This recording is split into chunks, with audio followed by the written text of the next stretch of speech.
안녕하세요. 정신의학신문 김정원입니다. 이전 편에서 중증 정신질환자가 입원하는 과정의 어려움, 그리고 입원 환경의 문제에 대해서 얘기를 했었죠. 이번에는 퇴원 후 어떻게 관리를 받는지에 대해 얘기를 해볼게요. 그리고 이번에도 미리 경고합니다. 이 동영상을 보실 때 깨지기 쉬운 물건은 주변에서 좀 치워주세요. 화가 난 얘기가 꽤 많이 나오거든요. 어렵게 입원 치료를 받은 환자분이 퇴원을 했습니다. 퇴원을 하면 정신건강복지센터의 관리하에 외래 치료를 받고 직업을 가져야겠죠. 정신건강복지센터는 시군구마다 하나씩 설치되어 있고 정신질환자와 그 가족들, 그리고 도움이 필요한 일반인을 대상으로 정신보건 사업을 합니다. 정신질환자에 대해서는 사례 관리를 하고 치료를 받지 않는 분이 있으면 치료를 권유하는 역할을 하죠. 이렇게 훌륭한 기관이 이미 전국에 설치되어 있는데 왜 중증 정신질환자들이 관리되지 않는 걸까요? 정신복지센터랑 병원 연계는 잘 안 돼요. 병원에서 잘 설명해 주시는 분도 없고 센터에서도 홍보 잘 못하고 또 당사자들도 개인정보 유출되니까 싫어한다고 하죠. 일단 연계가 되질 않으니 정신건강복지센터에서도 관리할 수 있는 방법이 없죠. 개인정보를 동의 없이 활용할 수는 없으니까요. 그래서 2019년 1월 현재 개인정보를 환자 동의 없이 센터에 넘기는 것을 고려하고 있다고 하죠. 그런데 과연 정보만 넘어가서 모든 문제가 해결될 수 있을까요? 이번에는 센터에서 근무하는 사회복지사님이 현재 어느 정도의 일을 하는지 들어보겠습니다. 이제 아무래도 인력 대비 맡고 있는 사례관리 대상자가 많다 보니까 저희가 한 2주 텀으로는 그래도 가서 좀 확인하고 싶은 대상자가 있는데 그게 여력이 되지 않아서 뭐 한 달 만에 찾아간다던가 뭐 한두 달 만에 이제 만나 뵙나던가 이렇게 되는 경우도 좀 비일비재하게 있거든요. 근데 이제 그렇게 되면 그 사이에 보호자가 잘 케어가 돼서 이제 팔로우를 잘 하고 약도 잘 먹고 이러면 괜찮은데 그게 이제 좀 자가 관리가 잘 되지 않는 분들 같은 경우는 증상이 좀 많이 떠 있는 경우도 있고, 그리고 이제 그럴 때쯤 되면 사실 그 마을에서 민원도 좀 들어오는 것 같고 의뢰도 그 안에 좀 들어오기도 하는데 그게 완전히 방치된 경우도 있기 때문에 사실 그런 경우에는 저희도 좀 찾아뵐 때 집 상태가 그렇게 좋진 않아요. 문을 열고 들어갔을 때 이게 문을 열고 들어가기가 되게 주저스러운 그런 환경이 있어요. 뭐 깨진 유리 조각이 널브러져 있다던가 술병이 뭐 마당에 막 널브러져 있다던가, 그리고 뭐 전혀 청소되지 않고 위생관리 전혀 안 되어 있고, 그리고 뭐 병실이 심지어 없다던가 이런 경우에는 이제 보호자도 집에 없고 이런 경우에는 저희가 들어갈 때 이제 조금 조심하자. 그러니까 출입구부터 좀 확인하게 되고 이제 위에 물품이 어느 정도 있는지 이런 것도 좀 저절로 눈이 가고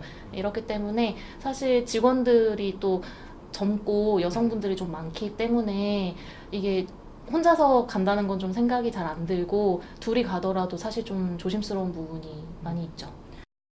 얘기만 들어도 아찔하죠?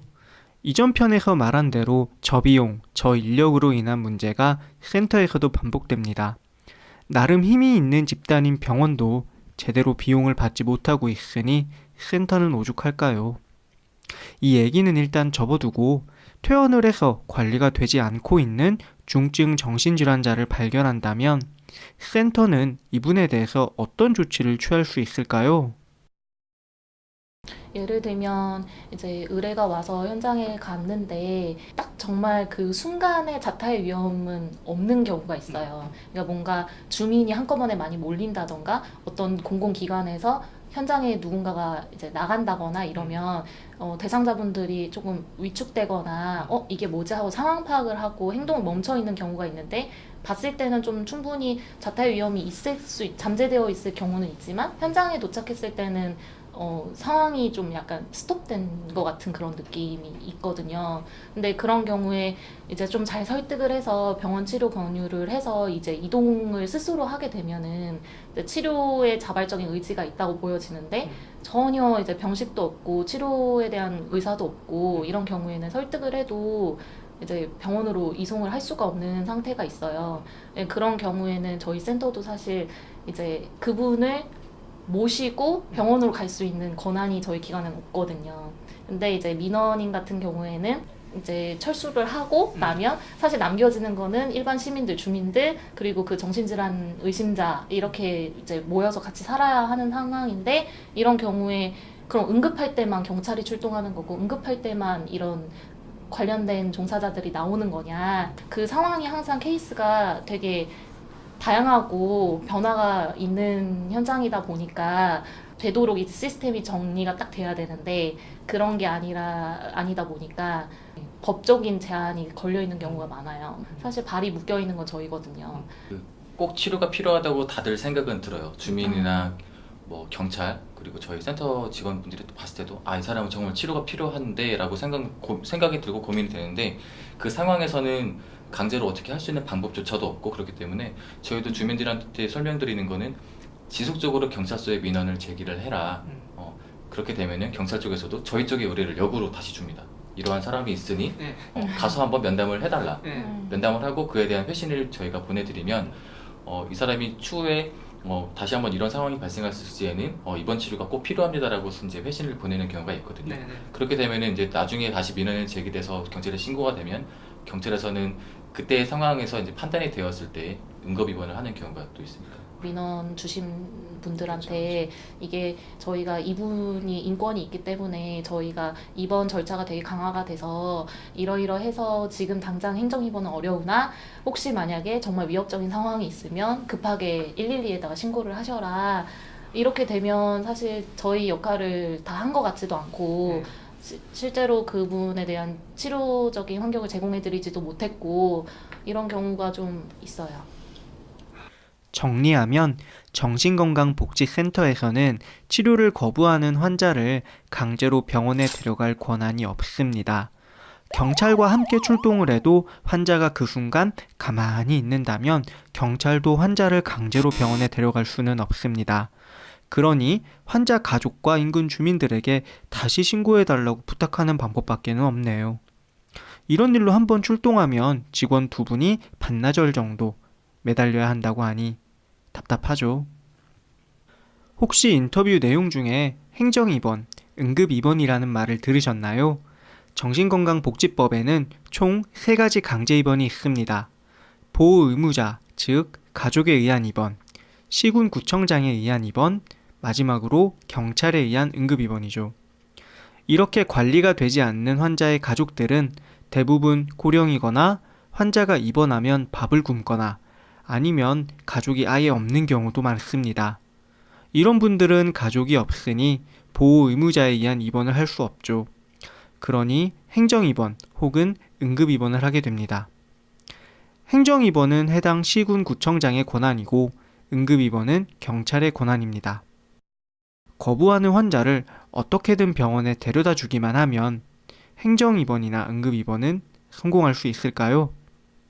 이번에는 센터장님에게 물어봤습니다. 센터는 이제 국비 절반, 도비 12 절반 그렇게 예산이 나오는 걸로 알고 있는데, 사례 관리가 되었든 응급 입원이나 행정 입원 같은 절차가 진행되든 모든 기준이 주민등록지 위주거든요. 그러니까 실제로 예를 들어 우리 지역에는 대학교가 있는데 그 대학생들이 전부 우리 지역 학생들이 아니죠. 그런 학생 중에 우리 센터에 좀 도움을 받으면은 좋을 만한 그런 분들 계실 거 아니에요. 그런 분들한테 도움을 드리려고 해도 우리 센터로 등록이 안 되거든요. 왜냐하면 그분의 주민등록지는 다른 지역이니까. 실제로 얼마 전에 있었던 사례 중에 교도소에서 출소하시고 얼마 안 지나서 이제 그래서 불을 지르고 그런 행동을 좀 하셨어요. 그래서 이제 그분을 시에서는 행정 입원을 시켜야겠다 하고 경찰도 출동하고 우리도 출동하고 했었는데 그분의 주민등록지가 인 거예요. 그러니까 시에서는 에서 데려갈 거 아니면 행정 입원 진행 못한다. 다른 지역 시민들에게 예산이 나가는 건 곤란하다는 거죠. 그리고 이제 우리 지역은 그나마 원도 있고 가지고 비교적 그래도 행정 입원, 응급 입원 그런 게 좀 이루어지는 편인데, 지역 내에 이런 입원 시설이라든가 그런 곳이 없는 지역들도 상당히 그런 곳에서는 응급 입원이나 행정 입원을 하려면은 환자분을 모시고 다른 지역으로 입원을 시켜야 되는데 응급 입원이라든가 그래야 되는 경우 있잖아요. 119 구조대라든가 경찰이 나서야 되는 상황에서 관외로 출장 나가는 건 협조 못 해준다라는 주마다 법이 다른 미국 얘기 같지만 2019년 대한민국 정신건강복지체계의 민낯입니다. 정리를 하면 안양이 주민등록지인 환자가 증상이 악화된 상태로 인천에서 발견이 되면 강제로 행정입원을 시키려고 병원에 데려가도 행정입원은 불가능합니다. 물론 본인이 자신의 돈으로 입원 치료를 받겠다고 한다면 치료받을 수 있죠. 그런데 입원 치료를 받지 않겠다고 해서 행정입원을 진행하는 건데 과연 그분이 자신이 치료비를 내겠다고 할까요? 답답하시죠? 그런데 아직 끝난 게 아닙니다. 얘기를 계속 들어볼게요. 저희 센터는 이제 위탁기관으로 운영되고 있고요. 그래서 실제로 보건소 건물에 보건소와 함께 있기는 하지만 이제 보건소에서 이제 병원에 위탁을 해서 병원에서 이제 행정적, 재정적 책임을 지고 있는 그런 상황이고 그러다 보니 이제 소속이 애매해서 어쩔 때는 보건소 장단에 움직여야 하고 어쩔 때는 병원 장단에 움직여야 하고 그래서 센터 본연의 업무를 진행하는 데 분명히 어려움이 있고요. 그래서 실제로 사례 관리를 가장 중요하다고 생각은 하지만 사례 관리보다는 오히려 이제 보건소나 또 지자체에서 실적을 올리기 좋은 이제 정신건강 증진 사업, 이제 일반 시민들을 대상으로 한 교육이라든지 그런 사업에 더 이렇게 전념하게 되는 경우도 있고 실적에 대한 압박이 있다 보니까 근데 이제 사례 관리를 우리가 열심히 했다 하는 것은 이제 보건소에서 원하는 것이나 또 도청에서 원하는 것이나 아니면은 보건복지부 또는 이제 센터 업무에 또 이제 총괄 업무를 하고 있는 서울의 이제 국립정신건강센터에서 요구하는 것들이 제각각이고. 저희가 그러니까 정신건강복지센터에 대한 권한이 많이 없고요. 경찰분들도 저희 센터 직원분들이 뭘 하는지, 그러니까 보건소 직원도 아니고 저희 센터 같은 경우에 국립병원 직원도 아니잖아요. 시에서 이제 국립 위탁을 맡긴 거죠. 너네는 보건소 직원이냐? 아 저희는 공무원은 아닙니다. 그럼 니네는 국립병원 소속이냐? 병원 직원은 아니지만 병원 소속으로는 될 수도 있습니다. 저희도 아리까리한 부분이 있습니다. 근데 그렇기 때문에 응급이나 뭐 그런 절차를 할 때도 되게 소속에 대해서 이렇게 설명을 드리기가 굉장히 어려워요. 그 지경이면은 어디 보건소에서 나왔습니다라고 할 텐데 저희도 이제 사례 관리할 때 이제 전화를 드려도 보건소 1층에 있는 정신건강복지센터입니다라고 하면은 좀 정신건강복지센터는 덜 잘 모르더라도 보건소 그렇게 인식을 하세요. 정신건강복지센터는 위탁기관이고 직원들은 공무원이 아니니 환자에게 취할 수 있는 조치는 한계가 있습니다. 그리고 실적을 올려야 하는데 환자를 관리하는 것은 실적에 포함되지가 않네요. 이런 상황을 환자나 보호자는 눈치채고 있을까요? 정신복지센터가 일단 너무 바빠요. 혼자서 담당하는 회원 수도 많고 회원 관리하는 일 말고 이제 해야 하는 게 너무 많아 보여요. 그래서 이번에 우리 센터는 그 가족 자조 모임, 그거를 이제 매달 하던 거를 절반으로 줄이고 주간 재활 프로그램도 줄였어요. 가족 모임이 이렇게 줄어들면 안 된다고 생각해서 이제 가족들이 자발적으로 6번을 해서 매달 모일 수 있게 했죠. 인력도 없고 정신건강복지센터에서 너무 많은 일을 하다 보니 집중할 수 없게 돼요. 이 중증 질환을 겪고 있는 사람들한테는 자꾸 후순위가 되고 거기 센터에서 일하시는 선생님 한 명당 60명, 70명, 100명 관리하시는 무엇을 할 수 있을까요? 그리고 인프라 자체가 지역에 전혀 마련되어 있지 않기 때문에 거기서 발생되는 많은 모순들이라고 생각을 하거든요. 정신건강복지센터에 관한 문제 내용을 정리하면 병원으로부터 환자 연계가 되지 않고 센터가 가진 강제적인 권한이 없으며 지자체 사업이기 때문에 대상자의 주민등록지에서만 서비스를 제공할 수 있습니다. 그리고 환자를 관리하는 것은 실적이 아니기 때문에 추가적인 실적 관리를 해야만 합니다. 환자 정보를 본인 동의 없이 센터로 넘기고 외래 치료 명령을 한다 한들 이런 문제점들은 그대로 남아있겠죠. 이제 응급입원을 담당하는 경찰분들의 이야기를 들어볼까 합니다. 다음 편에서 뵐게요.